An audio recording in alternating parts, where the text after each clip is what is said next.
All right. Let's go. If you don't know me, I don't know. Is that you, Nick, under Mary C? Yep. Yes. All right, good to see you. Thank you. Yes. I've been collecting coins for over 60 years now. I started when I was 10 years old.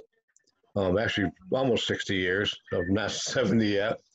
When I started collecting, kids were into collecting. You can collect things out of circulation, things out of bank. We go to bank and get rolls of coins and look for things. It's quite a bit different now, even as we went through the 70s and 80s. What went on with coin shows. People come to a show, they bring kids. Half the coin show attendees were children or kids into the hobby. As things change and no telephones that are playing on your phones or computer games, kids could care less about coins now. Then with the advent of the internet, as far as people going to shows, used to go to a little show. We used to hold a show in Barrington. Back in '72, we started the VFW, a little coin club we had. We got 10, 12 dealers. So if somebody wanted something, they come look at dealer stuff, pick out what they want to buy it or sell stuff. But quite a bit of that's done on the internet now, between eBay, getting quite a bit of attention. People buying things on the internet. So it's not so much if you go to a coin show, I go to a national show once a year. It's pretty much dealers buying from dealers or educational seminars or seeing old friends. It's not so much a great activity on the bourse floor, people buying things. That's changed quite a bit. My expertise is in the field of colonial coins, of the early American coinage from the state mints in the 1780s to the first mint in the United States in 1792 to 93. And some of the coinage they use at the British coinage was in circulation here. There's a whole vast field of studying that people are head over heels into. A certain small group that cook by every little intricate change of a die, they'll buy something for that. So there's not much to find locally anymore. It's a good place in Pittsfield. Pete Karpinski at Berkshire Hills Coin, he's a very honest dealer. But as far as going to coin shops and buying things and finding things or sharing stories and activities, some things you don't find anymore. I kept also ancient, from BC coins of Greece and Rome. That's British coins I started from 900 to George III. Try to get one coin of every realm of each reign. And that's what, just as far as learning history from, is kind of interesting. So with the historical aspect, or as far as the collecting aspect, there's a lot of fun to be had in coins. Anybody have any questions to start with? Or Thad, I saw your gold coins. They're both $5 pieces. Right. The bezel may be worth as much gold value as a coin itself. Those coins are worth, the Liberty one, the 1901 is worth, would I lose you here? What's going on? Yeah, something happened. I'm getting somebody's, are you sharing a screen, Tony? Jen, yeah. Oh, Jen's Yeah, that's what you're doing. Right? The images up. Yeah. But your coin, first one, the 1901 Liberty had $5 piece, is worth at least $600, like between a little bit of numismatic value, but mostly for the value of the intrinsic gold itself. The Indian $5 piece is worth more numismatically. That could be worth $650 to $700. And you probably notice the design in that is in Q's. It's not a raised design. So it was a novel thing. They thought that the coin may wear better because of that. Right. Yeah, there you go. Yep. Yeah, my grandmother gave them to me when I was born. So that bezel may weigh as much as a coin, so that could be worth all as much. You may have $1,000 to $1,200 worth of gold there, but there's not much left as far as numismatic value. The value of gold recently, this last couple of days, is over $1,900 an ounce, which outweighs the numismatic value. The intrinsic value of the metal itself is worth more. Silver has gone up pretty much in the last month. From it was sitting around $16, $17 an ounce, was $23 and something on Friday. So a lot of coins are worth more for their bullion value than they were numismatically. I had a feeling that was correct. Okay, good. Thank you. Yeah. But the weight of the bezel itself, and that bezel, if it's 22 to 24 karat, will be worth as much as a coin itself. And it could be about a quarter ounce of gold in each one of those, so, or half an ounce almost, in the $5 piece. Thank you. I have a question. Go ahead, Paul. Do you find that the value is increased on those coins from the 1700s? That's my first question. Now, the second part of that is, do you ever hear of anybody digging around in their yards in this area and finding some of that kind of coins? Quite a bit's been found. There's in my field of colonial coins, they're copper coins about the size of a half a dollar, about 30 to 32 millimeters. Some are as small as 27 millimeters, with over an inch. And that was the primary coin that's used for small transactions. So any coin they could find, whether it was made in this, few were made in this country, a lot of stuff was imported from England, a lot of stuff was buried in the ground. And the Vermont coin is my real specialty. There's some coins, there's only 5 or 6 known of one particular variety, and you can dig out a thing a fellow found in Berkshire County almost 10 years ago. And because of my book I wrote on Vermont coins, he found a very worn coin. You could hardly make out what it was. But it's a Vermont, there's only like 4 coins known of that particular variety at the time. So being in almost unrecognizable condition, it was worth about $5,000. So you can find stuff in the ground. Stuff does pop up. Things pop up in attics. Things pop up in junk boxes. I had a dealer friend years ago. I said he could smell coins in a box. It was a New York State coin. They had it's called the Indian Arms coin. There was Indian on one side holding a bow and arrow. And the reverse side was a coin that was used in other coins. It's called a mule, of 2 different coin type sides that don't usually ever put together. He found that he got it for like 50 cents out of a box of junk coins. It was worth $3,500. So there's stuff sitting in dealers' boxes. They don't know what it is. There's things in the ground. There's things in people's attics or in boxes. So you never know what you come across. Yeah. Thank you. In the field of ancient coins, I could buy 100 ancient pieces. We can decipher who the head is on the coin. But you can buy those for about $2 or $3 a piece. Even though they're a couple of thousand years old, there's so many of them. There's not a great market for them because people don't know how to identify them or say, hey, I know that's Abraham Lincoln or whatever. They can't pick out the Roman rule at the time. So although the things are very old, they're not worth a lot of money. On the other hand, you could have some that's no scarce right in front of your eyes and not know what it is. Yeah. I have a question, Tony. Go ahead, Jen. So if each colony had their own mint, if you were in Virginia, could you use a Vermont coin, or was it just the intrinsic value of the metal? Yeah. By thinking about people digging up coins, we're trying to figure out how far coins went, and they had different values because some coins had to have certain minimum specific weight they had to be, but because of scarcity of small coiners like that, they would take anything. They'd also overstamp a known coin on top of a thin counterfeit coin. It was very thin weight, a third of the weight that it should have been, because the needle was so good for it that they would just accept it as the going value. But in different colonies, they would have different rates, towards a shilling or silver. But Massachusetts was the first mint to have actually official mint to coin things, and they also were a pretty strict weight on them. They were very consistent. Vermont started in 1785 and produced them until about 1789. They're dated from 1785 to 1788. Most of them, I believe, were made in Newburgh, New York. There was a mint there, Captain Thomas Machen. Maybe you ever heard the story of the Great Chain across the Hudson River. He was the engineer of that, but he got into a so-called manufactory of metal things, but he did produce coins, and he would stamp them, make it look like a British coin. It'd be widely accepted for circulation. Connecticut had their own, a couple of mints they operated out of. In Vermont, there's only about 40 known varieties of different dye. Every time a dye broke, when they stamped the coins, if it broke early, and they only had so many specimens remaining, or extant, so-called. Then there's over 350 Connecticut varieties of all sorts of types with different kind of heads, but usually George III head.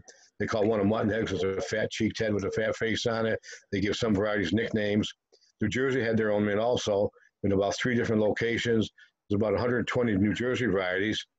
New York State never had a mint, although few people petitioned to make New York State coins. It was a couple coins called Novi Borak copper coins. There's like 4 different varieties. A couple of them are very rare. And Vermont had their own. Vermont was not a state yet until 1792. Vermont became a state. So the back of the reverse of the Vermont coin says Stella Quartodecima, which means they wanted to be the 14th star.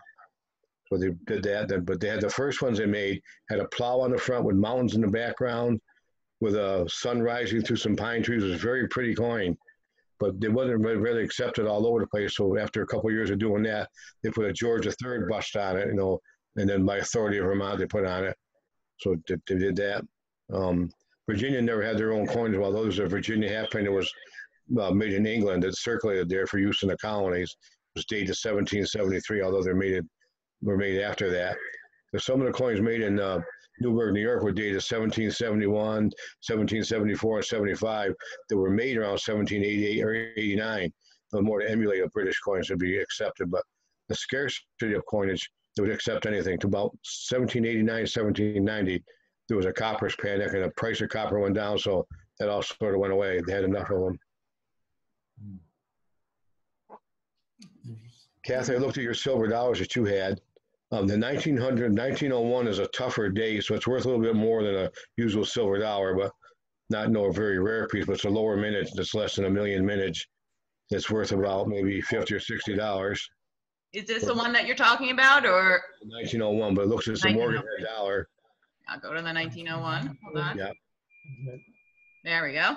That's it. Yeah, that's one of them. That's worth no most silver dollars. If you people have much silver coinage saved up, they wanted to take in to sell for bullion value. So you had $20 worth of silver coins. If you multiplied that times 0.7, you get $14 for the actual value for each. No, $7 per 10, $7 like 0.7 times $10 or 0.7 times $20 is $14.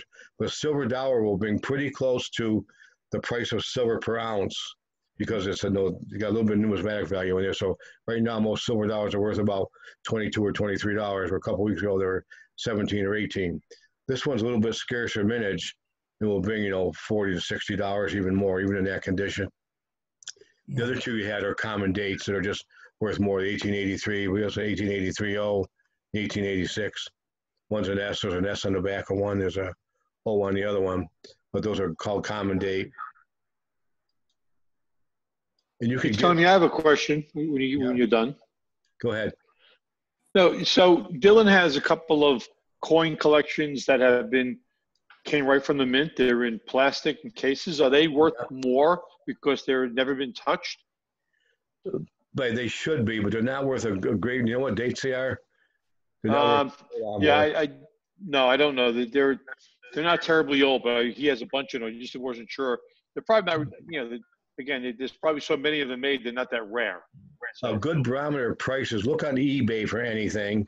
You can almost type in any coin you have or any coin set you have, and see what they're actually going for. It's the best barometer of price for people really buy anything. But some of those mint sets were scarce. They didn't make many.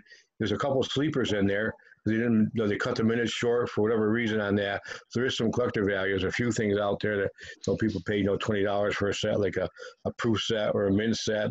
A proof set is made for collectors, which is they polish the dies, make the coin almost mirror-like finish on them for collector specimens. They first started making those as a set of coins in 1936. They still make them till today. Even some of the stuff in the last 20 or 30 years, there's some scarce mintages that you don't know until the mint ceases production. And next year says, geez, they stopped production at 300,000, or they stopped production at 2 million or 3 million. They don't make a lot of them. So there are some sleeper values in there. And again, if you check eBay for that, they'll really give you a price of what people are really paying for them. Yeah, that's good. Hey, Tony, Go ahead, Dennis. Tony, I assume a buyer for one of those silver dollars that we just showed would not care if it's cleaned up or not. No, it's best not to clean any coins. It's best not to. Yeah, don't clean anything. Let somebody else do it too. That's a big mistake. People make a lot of things that they can't help themselves with shining something up. Or even old coins with patina on it, which may be a rainbow type or a darker yellow or brownish is desired to have that effect. Those shows the true age of it. It's never been messed with, so it's not a bad thing to have. But don't clean anything up. Interesting. Okay. Thank you. Thanks, Tony. Yeah. My pleasure. Hey, Tony, I had a question about counterfeit coins. I heard something on the radio the other day that they're making new coins that are counterfeit, testing them off as new coin, even with a gold wash on them, and with 3D technology for scanning and making precise dies. Have you heard anything about that? It's been going on for about 20 years that the Chinese have developed a method, especially as far as some of these silver dollars. They developed a method, is even the experts, it sometimes fools them, of taking rare date things or even things that aren't so rare, so they can fool marginal people on that, where if it was a super rare date that's worth lots of money, why go at that where we're under more scrutiny, where things are not quite so rare. They make things, even the copper coins that I collect are very hard to produce, but they make some things that are so deceiving, it's unbelievable, even with wear on them. And they get the color on them just right. And also in the ancient coin business, in Turkey and Syria, even in the last 40, 50 years, they've had some die engravers who made things who fooled the best experts at museums, even in England, the Royal Mint or the Royal Museum over there. That it's amazing how people are always out there to deceive people, but They made some reproductions that are unbelievable. Thank you. I have a sort of related question. I remember in my coin collection, if I ever find it, what about like pre-EU European coins? You know, things from maybe like, you know, the different countries, you know, maybe back from like the 30s onwards. Are they worth anything, or is that just not really? There's a couple of super rarities in there. They made so many of those that just people have. No, sometimes they'll bring in coins. They call vacation coins. They've collected over the years, went to different countries, or even things from like the 20s and 30s. But there's so much of that. There is a couple of rare dates that are in there. Again, if you got something you think might be rare or different, or one of your relatives put away, wrapped up in paper that was special to them, check out and just type a search on eBay, and you'll get a good barometer of what's going on. As far as U.S. coins, there's a book called The Red Book that came out first in 1948. It's a retail dealer's guide on that, what retail prices go for. If you got 40 to 50% of what's in there, the price you're doing good. There's a blue book that has the wholesale buyer's guide. Most people don't use this anymore. But the Red Book is good for seeing what mintages were made, just to learn about the different coins. And what Kathleen does with your coin in the Red Book will show a list of mintages to compare what was made like the 1901. I think there was like 300,000 made of that. I never looked it up before, but I guess the low mintage ones, that's why it's worth a little bit more. But people do collect Morgan dollars, but things that people don't collect, even as far as collecting paper money, if you have a $100 bill, the series of 1928, it might be worth $110 or $120. It should be more. Nobody collects those. You have to be a serious collector to collect that. Where a $1 bill from 1928, the same rarity could be worth, 40 times its face value, because people are easiest to afford to collect those a little bit more. There's a greater collector demand for that. Yes, interesting. Fascinating. So, Tony, what is your shining star that you do not have that you want? Oh, I don't know. I had a bunch of things. It could be a very common coin. There's some, when I was collecting Vermont coins, there's a couple of varieties, only 5 or 6 known of that variety. And in my business of being in the colonial world of people collecting a series of Connecticut or Massachusetts, try to get the whole set, but it's almost impossible to do. Same with Vermont, there's only 4 or 5 known, so only 4 or 5 people can have the whole set. I've got a coin. There was a fellow, I'm going to research this more, even write about it someday. Matthew Lyon was an indentured servant from Ireland who was born around 1749 or 48. He came to this country about 15 or 16 years old as an indentured servant. He ended up, from Connecticut. He redeemed himself by raising a couple bulls, and he always said, by the bulls that redeem me, was one of his favorite phrases. But he ended up going to Vermont. He was one of the first legislators from Vermont. He started the first nail manufacturing in Vermont, the first paper mill in Vermont, was representing Vermont in Congress. There was a story like in 1798, he got in a fight in the floor of Congress with Senator Griswold from Connecticut. Griswold went after him with some fire tongs, and Lyon spat in his face. So lo and behold, I was studying him. I think he had something to do with Vermont coinage. He was one who he walked into Fort Ticonderoga with Benedict Arnold and Ethan Allen. He was the third one went in there, but when they got there was no battle. Nobody was there. The fort was deserted, but he walked in there, and they always kidded him about being a traitor. So they hung around there with nothing to do. He had to go home to his family and crops and stuff like that. But they always did tease him about being a traitor or wooden sword, the wooden sword incident when we went to Congress. But about 30 years ago, one of my friends who always bought coins, and he traveled between Boston and Albany, would stop at the shop. He showed me different things. I would buy some or pass on some. He shows me a coin. It's an Irish halfpenny from 1769 that the head of King George on it was re-engraved. It shows a guy with spit coming out. It says, the Vermont Lion, which was Matthew Lyon on that. This says, spat 1798, wooden sword 1775. He says, I told us I'll give you $1,000 for that. He says, what? That's not good. He says, you can have it. He said, you know what it is. That's one of those coins. It's not a coin made for circulation, but something that's got real history into it. Yeah. He went on to serve from Kentucky and was elected to Congress in Arkansas, but first became a state, but died before he could take office. But he was quite a man. But I think he read some stories. He went over to the battlefield of Saratoga and picked up some cannon. They could have remelted those and things. But we have a really gut feeling it has something to do with the coinage of Vermont. There's one series of Vermont that's made from all sorts of miscellaneous melted down metals and things like that. That were supposedly part copper. He's a very interesting fellow. That's what my prized piece is of. And it's just worth whatever you think is going to be worth for historical value, but not for, as a numismatic value until. That's probably one of my favorite pieces. As far as wanting any sort of silver star or cherry coin, I couldn't put my finger on it, but the amount of history that's in that coin and recognizing that, and not many people know him, that I find that to be probably my favorite piece I have. What about pieces? I have a couple of pieces of 8 and a couple of old Spanish coins from the Caribbean. Are they valued? Yeah, there's some, yeah. There's the pieces of 8, there's different dates that are worth more than others, but that's a very historical coin also, that the coins were geared to a Spanish coinage. The Spanish coinage wasn't outlawed in the United States until 1857. That all the Spanish coinage was still legal tender because we still didn't satisfy the demand of no circulating coinage. So the Mint founders decided in 1857 that we had enough that that's not going to be legal tender anymore. You can find lots of it, and digging up, it's still found every day. All sorts, pieces of 8 or little, quarter reals, a real, half real. Real, yeah. There's a great history in them also. Then the ingots of coinage also, the company shipwrecks are amazing, that they had so much stuff that they brought out of Central America, South America, that pirates chased the ships, weather got the ships. Those ships that went down loaded with tons and tons and tons of all this valuable coinage. It was even the Atocha wreck that Mel Fisher brought to surface 20, 30 years ago. They still sell pieces out of that. They're priced more than they're actually worth, but people still fall for that. But there's so much of that stuff out there. But they're very historical, and the amount of silver from the Western Hemisphere is brought out is amazing. It was supposed to go back to the treasury of their old kings and queens in England at the time, where they're flying their flag for. Thank you. Thank you for asking. Hey, Tony, I had a question as I'm listening to you and thinking about. When I was a young kid, we would collect stamps and we would collect coins. It's just like a hobby, and the kids of my generation, 67, did that. Where is the generation that's going to take over for you and collect these coins? What's going on in that world?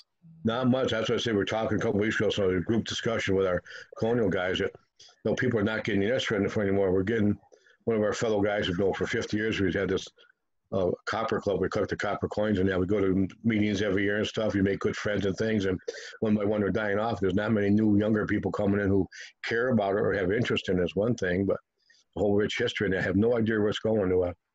People holding the phone in their hands seem to be everything they want to do is right in their hand in the present moment. They could care less about history or supporting the Sheffield Historical Society. Well, that's what's got me. Yeah.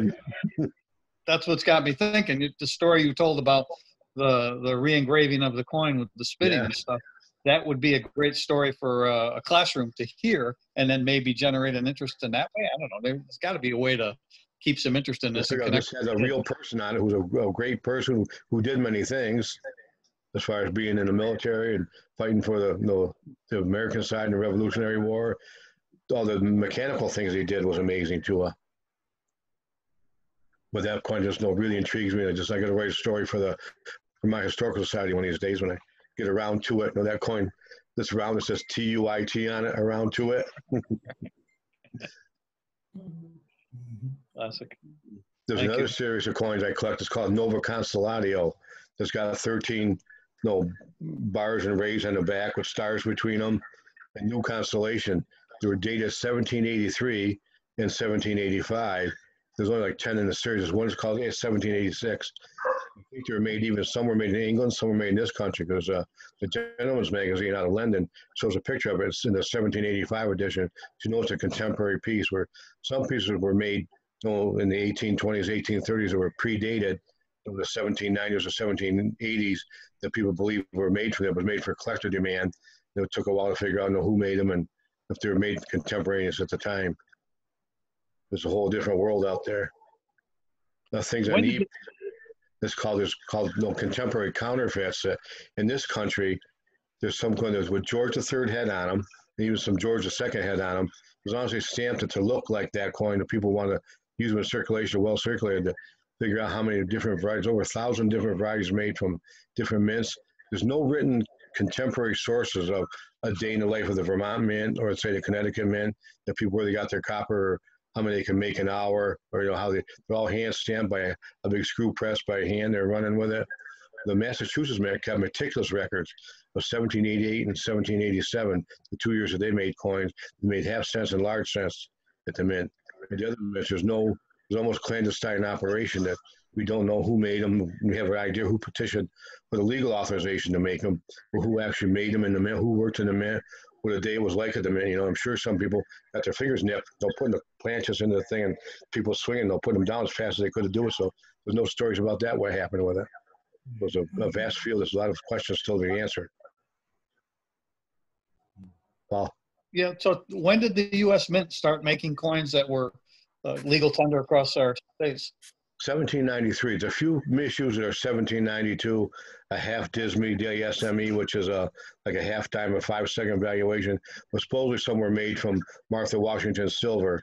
Whether it's true or not, we don't know. It's been a rumor for many years, but a few 1792 issues. But 1793 is where they made large cents and half cents. 1794 they started making silver coinage. So 1794 silver dollars worth quite a bit. But 1795, 97, 96.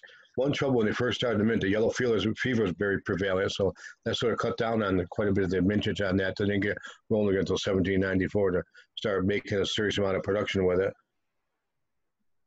Thank you.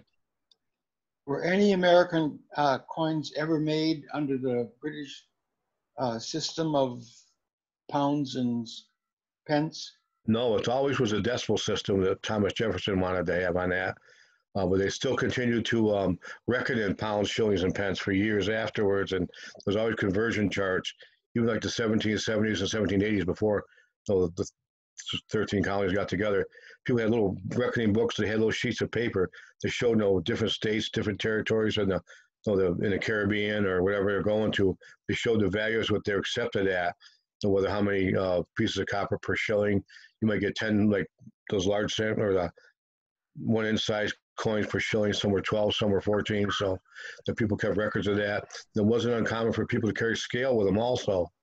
There was a little small scale to check out weights of some of the more precious materials. A common thing is some of the British coinage, the medieval up till 1660, the first mechanized mini press came about in England, and the workers there didn't want to have that because they were going to lose their job doing that. But to make the coins round, a little beaded edge around them, like a milled edge it was called, to discourage clipping. Because some coins, everybody who had, they clip a little bit off, especially the gold coinage, a little silver, a little bit here, a little bit there. Some people would even put gold coins together in a sack, keep shaking them till the gold dust, a little bit would wear off, and they would end up, put off of that. And the profit off of clipping coins was amazing. But when they come down, when they really needed, so it wasn't a great value coin, like maybe a half shilling or a shilling that was clipped down a fair amount, people still accepted it for the face value of it. But clipping was a common thing to do, was punishable by hanging and stuff like that, but they still did it. They couldn't prove who did it, was why.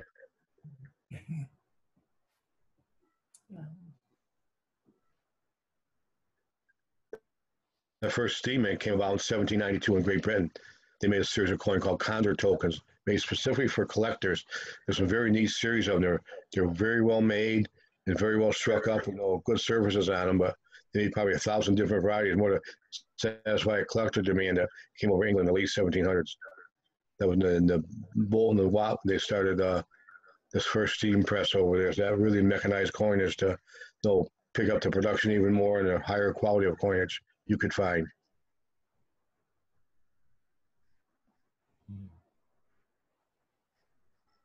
As far as ancient coins, I've got one of my favorite coins with Jim asked. I got a little piece that's probably a half an inch wide. It's a dolphin bent over a little bit, and there's still a little bit of a beak on it. It's called dolphin coins from 450 BC from Greece. It's kind of neat to there's little round discs called ovals. They're small, maybe a little bit bigger than a BB and bigger yet from that. But some of the coins they made in Greece are even at 300 BC up to 200 BC, even for 200 or 300 years after that, are amazing people with no electricity, no equipment, drills, or engraving things. There's some amazing quality coinage that came about there. There's a whole different collecting area there, but again, not so many people are into it who want to learn the history of the ancient coins. It was pretty prevalent up like 1950s. Well, back in the 1800s it was, but it's a thing that's being not closely followed now. There's some amazing pieces. There's another piece of money that comes about the size of a dime. It's a silver piece called Legion money. It shows a picture of a galley in the back of the coin with about 15 oars on one side. And that's what they paid the Roman soldiers with, legion money. For when our legions are crop, they're paid with legion money. So you see quite a few of those around. They're only maybe a $15 or $20 coin from about 200 AD, 150 AD.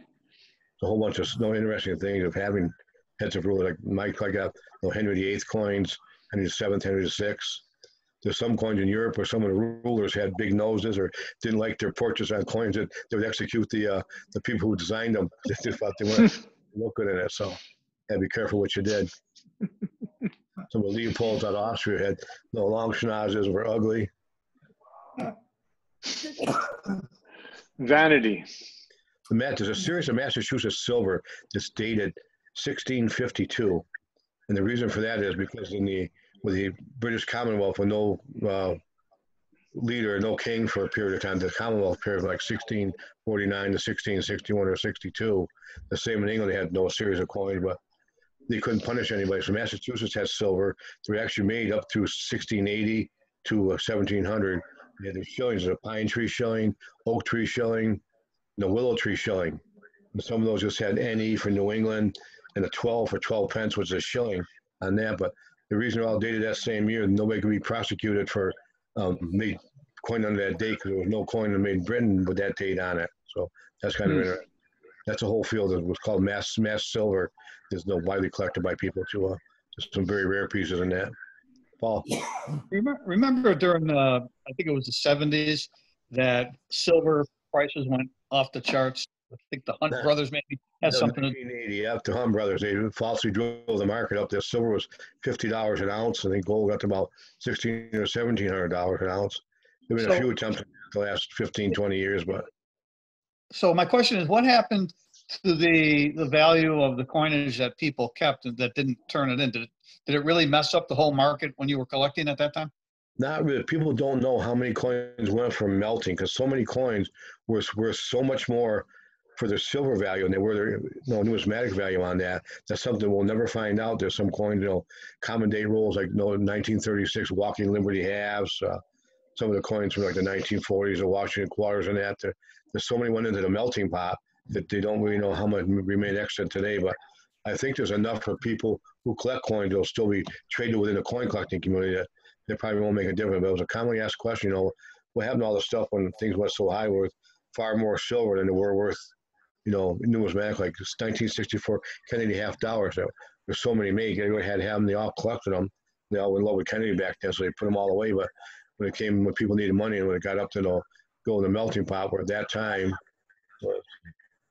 a Kennedy $50, just a common date, 1964, was worth over $30, or 50-cent piece. Was a silver 50-cent piece, where now it's worth $5 or $10, depending on what silver is and that. But the amount of things that went into a melting pot, even things like family silver, teapots, things like that, could have been very nice pieces of art and worth more money for an antique or something that went into the melting pot. So it was crazy. Yeah. Then the black market where people were stealing stuff, taking it in, and once it got melted down, it was just worth silver, but it melted themselves. They couldn't tell where it was stolen from or where it came from. So a lot of things happened on that side of the market also. Thank you. About 7 or 8 years ago, silver got up to close to $50 again. So I can't believe it may have been around 2013 or 14. Went up and it won't come right back down. That's on the move again, but I don't know how far it'll go or what drives it. You never know why. At the time in 1980, we were in the shop. We collected silver. All our chemicals we ran through a silver recovery cartridge instead of putting it down the drain. So we for like 5 or 6 years, before country was cool, we were collecting silver and making sure we put good stuff down the drain and that to these like 5-gallon cartridges are full of steel wool, so it filtered all the silver out. We just stacked them up in the shop. We got lucky in the 1980s where that silver went up. It was $50 an ounce. We sent them all in, but by the time they assayed, it was down to $37. And that's just a business at that time, Joe.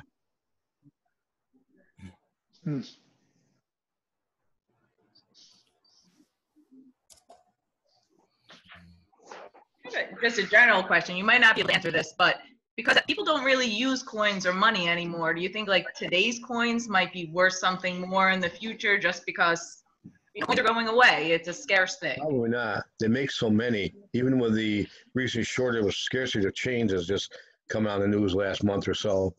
The federal estimation is $48 billion worth of change in circulation in this country right now. That comes down to $145 for every man, woman, and child in this country. So people, they're sitting on the change, and they have been for years. Everybody's got, I got a pot full of change, a jar of change. There's people who have 5-gallon buckets of wheat pennies. I know guys, 6 of them, but they're worth a penny and a half a piece at the time. But nobody wants to move them for that. It's not worth it to do that. But the coinage of now, because the mint, some years now, the 1909 SVDB penny it was a rarity in the Lincoln series. There's only 484,000 made at the time. That coin starts at about $100 now. But now they make 3 billion pennies a year. And this has been going on since even the late 50s, early 60s. So the amount of coinage, I was going to take and add it up all one time of how many pennies are in circulation and what are they doing, dumping them into big holes or something. That there's so many, there's enough so everybody in the country could have 2,000 cents in their house, 2,000 pennies. A lot of people do.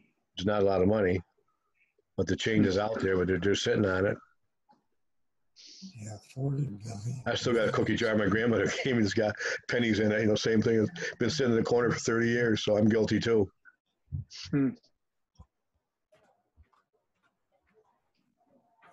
But getting young people to get interested, even in any kind of history now, numismatic history or stamp history or any kind of history, it's a tougher thing to do. They could care less. I talk to people, history, I could care less about it. So what? I still find it intriguing, especially bringing that Matthew Lyon coin back, just thinking of that particular time of even who had a coin in their hand. Did Thomas Jefferson ever handle this piece of change, or who in Rome handled this? Who made this thing in Rome, or ancient coin, that had this, and how it survived till then? Whether the Roman coins or ancient Greek coins, the Romans were pretty predominant in England at the time and would be driven back. And quite often, they still find to this day large troves of pennies or coins, rather, buried in the ground, or even sometimes 10,000 pieces of Roman copper and then some silver, bronze coins. They've been the farmers plowing a field, they'll find 1 or 2 pieces, then they'll dig a little bit more and find even more, but huge amounts, they're brought about. There's a treasure trove out in England that you have to bring it to public attention, let the museum make an offer for it. If they don't offer you enough for it, you can, or don't want to buy it, then it's yours to keep, so they can either buy it from you, or you can sell it on the open market. But there's just tons of that stuff around. You would never think that when they carried Alexander the Great would travel with money or to make money along the way. So you can still 330 BC or so, you can find Alexander the Great coin. They're pretty common. You can buy a Alexander the Great silver coin, a little bit bigger than a nickel now, for $35, $40. You think something like that would be worth thousands of dollars, but there's so many of those.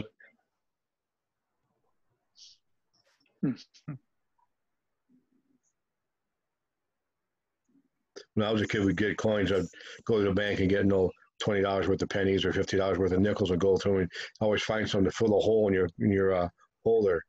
I remember Charlie Casanova, Charlie Taxi, who's he was a coin collector, and we were kids. We'd sit in his living room. He'd get $50 worth of pennies.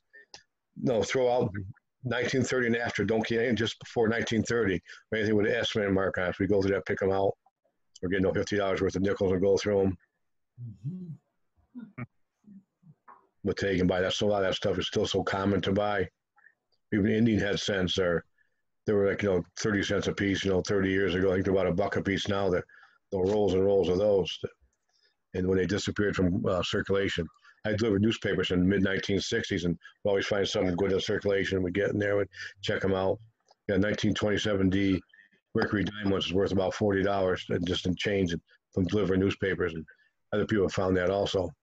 I'll turn up something like that. Hey, Tony, what's the most valuable U.S. coin today?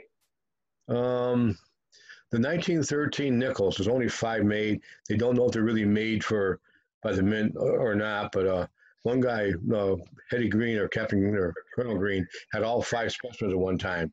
Every now and then one of those will come into auction for $1 million or $2 million. $18.04, another one that brings a lot of money. They sold one of that up to $4 million for that. I think there's only 7 known. There's restrikes, there's originals. With the originals on that, up to $4 or $5 million for that. Very cool. There's some of those things. Most coins and better coins now, they're called slab coins. They're encapsulated into a plastic holder to eliminate third parties, or that there's a independent, grading places, 3 or 4 outfits that are pretty reputable. A couple are not also, but to put those things, we trade as commodities now, so you don't have to have numismatic interest to do any of this, but you could buy and sell things and know you're going to be not get screwed too bad. No, it's just an authentic coin. It's been graded properly, so people buy them for that, and even they trade them for that. And they have different values on them. So if a dealer wants to buy some with no knowledge of the coin, he can look it up in a thing called a gray sheet, what this coin is worth, and a bid and buy. Whether they work on somebody hurting for money needs to sell something, and they work on the percentage, 10 or 20% of the buyer and then the seller on it too. A lot of coins, it was called slab coins, which I don't own any of. One of my most valuable coins is a coin. It's that Nova Constelladio series. There's 1786. I truly believe was made in this country, although the others, 1783 and 85, were pretty much made in England. But it looks more like a U.S. product on that. There's only like 25 of them known. I bought one about 30 years ago from a friend of mine who was the same dealer, sold a Matthew Lyon coin. It was graded by the grading service, the 1785 common date. We were worth maybe $300 or $500. I paid $9,500 for it. I still got the holder. The slip was in the holder, identifying it. The date was still on it, but they didn't know what they're doing on it. But those, I think, are true pieces of history.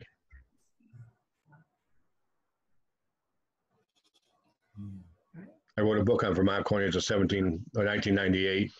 Took me 10 years to write. I had more joy writing that book and researching.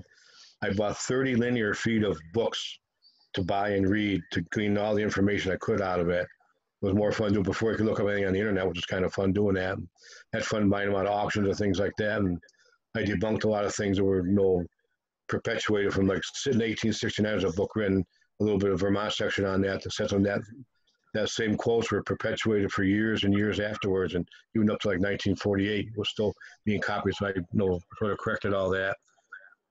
We have called the Colonial Coin Collectors Club. It's the first book that they published. I gave them all the profits to it. We published 1,000 copies. In the first weekend, we sold 800. They're $50 a piece. I had 100 copies myself to give away to friends and everything. And Steve told me, put some away. Had to buy back 2 like 10 years later for $150 a piece to have for my children. Now you can find them on Amazon every now for $350. So no one was going to bring to a.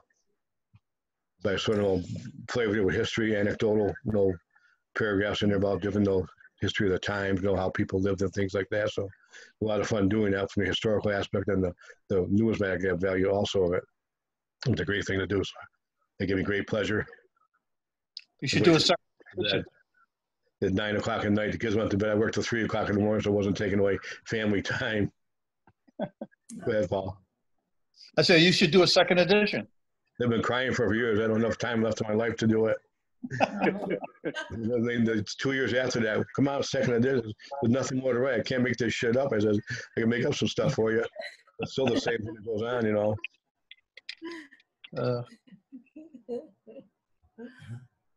Oh.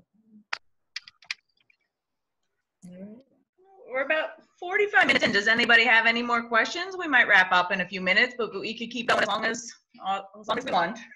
Good information, Tony. Really good information. Go ahead, Thad. Thank you. Yeah, thank you, Tony. Yeah, thank you. Thank you, Tony. Thank you all for tuning Awesome. Oh, sorry, Regina has a question. I have a question that may not be relevant at all, but my father gave me a commemorative Mark Twain coin, and it's not a coin that you could spend. Obviously, it's a collector's item. I'm just wondering, is that something that people commonly collect? What does one do with it? Is it something that you hold on to, hoping it'll increase in value? The commemorative coins were issued by the United States Mint starting in 1892. The Columbian Exposition of Christopher Columbus for 500 years later, or 400 years at that point, was the first one they made. They went on to make them until 1940s. And there's probably 80 or so in the series. There's some Civil War things, some different leaders in that, but they're called U.S. commemoratives. Those were collected quite commonly. There's a whole nother business of, the Franklin Mint and private mints making things and trying to create a market, the presidential series, this series or that series. So more for collectors who like the series they're doing, whether it's a literature series or historical series or something like that. They're not actually U.S. Mint coins. And some of those are worth, again, more for their bullion value than they are worth any kind of collectible value. It seems like no Rockwell plates or things like that, that the market's all over the place with that, though, creating a market for those things. Thank you. And again, if you want to contact me, my email address is tcolonial, T for Tony, C for Colonial, AOL.com. Just remember tcolonial, I like colonial coins, at AOL.com. Any kind of question anytime, I'm happy to answer. If you see me going down the street with a big popcorn in my hand or a sausage or something, don't be afraid to stop me and say, hey. Come see me at the farmer's market.